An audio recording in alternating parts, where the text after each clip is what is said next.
நான் உன் சமீபமா இருக்கிறேன். நீ நொறுங்குண்ட இருதயத்தோடு இருக்கிறியா? பல மனிதர்கள் உன்னை குறித்து தவறாய் பேசினதுனால உன் இருதயம் உடைந்து போய் இருக்கிறதா? நீ நினைத்த பிரகாரமாய் உன் வாழ்க்கை அமையல என்று சொல்லி நொறுங்குண்ட இருதயத்தோடு வந்து இந்த வசனத்தை கேட்கிறாயா? கர்த்தர் சொல்லுகிறா, நான் உனக்கு சமீபமா இருக்கிறேன், நான் உனக்கு ரொம்ப கிட்ட இருக்கிற மகளே, நீ கவலைப்படாத என்று சொல்லி கர்த்தருடைய ஆவியானவர் நம்மை தேற்றுகிறார். அது மாத்திரமல்ல, அந்த வசனத்துடைய முடிவுல சொல்லப்பட்டிருக்கு, அவர் நம்மை ரட்சிக்கிறார்.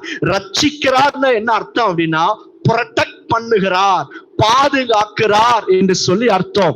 இயேசு என்கிற பேருக்கு ரட்சகர் என்று சொல்லி அர்த்தமா? அவர் ரட்சிக்கிறவர், அவர் இந்த மனுக்குலத்தை ரட்சித்து மீட்டெடுக்கிறவர். பாருங்க, உங்களுடைய பிரச்சனைகள் மத்தியில கர்த்தர் நம்மை பாதுகாக்கிறவராக இருக்கிறார். உன் நொறுங்குண்ட இருதயம் உடைய உங்களுக்கு நமக்கும் கர்த்தர் சமீபமா இருக்கிறது மட்டுமல்ல, நம்மை பாதுகாக்கிறார். அல்லேலூயா.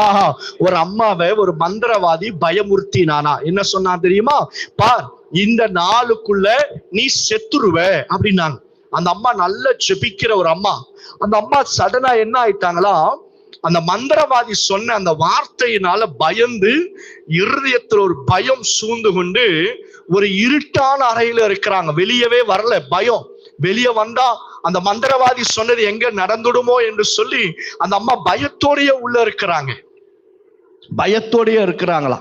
ஒரு நாள் கர்த்தர் அந்த அம்மாவுக்கு தரிசனம் கொடுத்தாரா. அந்த அம்மா இருந்த அந்த அறையில இயேசு இறங்கி வந்த, நான் மாந்திரீகங்களையும் செய்வினைகளையும் ஏற்கனவே ஜெயித்திருக்கிறேன், நீ பயப்படாத, வெளியே வா, அவன் சொன்னது ஒண்ணுமே நடக்காது என்று சொன்னாராம். இந்த அம்மாவுக்கு 1 மாசம் டைம் கொடுத்தான்ல, அந்த மந்திரவாதி 1 மாசத்துல காணாமலேயே போயிட்டானா. கர்த்தருடைய பிள்ளைகளை பாருங்க, சத்ரு பல நேரத்துல நம்ம இருதயத்துல தேவையில்லாத வார்த்தைகளை கொண்டு வந்து ஒரு பயத்தை மூட்டி ஏதோ ஒரு காரியத்தினால் உங்க இருதயத்தை உடைப்பான். ஆனா கர்த்தர் நல்லவர், அவர் நம்மை பாதுகாக்கிறவர். அல்லேலூயா.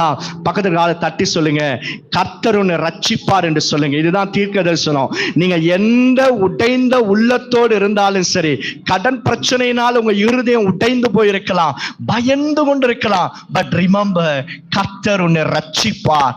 அவர் உங்களுக்கு சமீபமா இருப்பாராம்.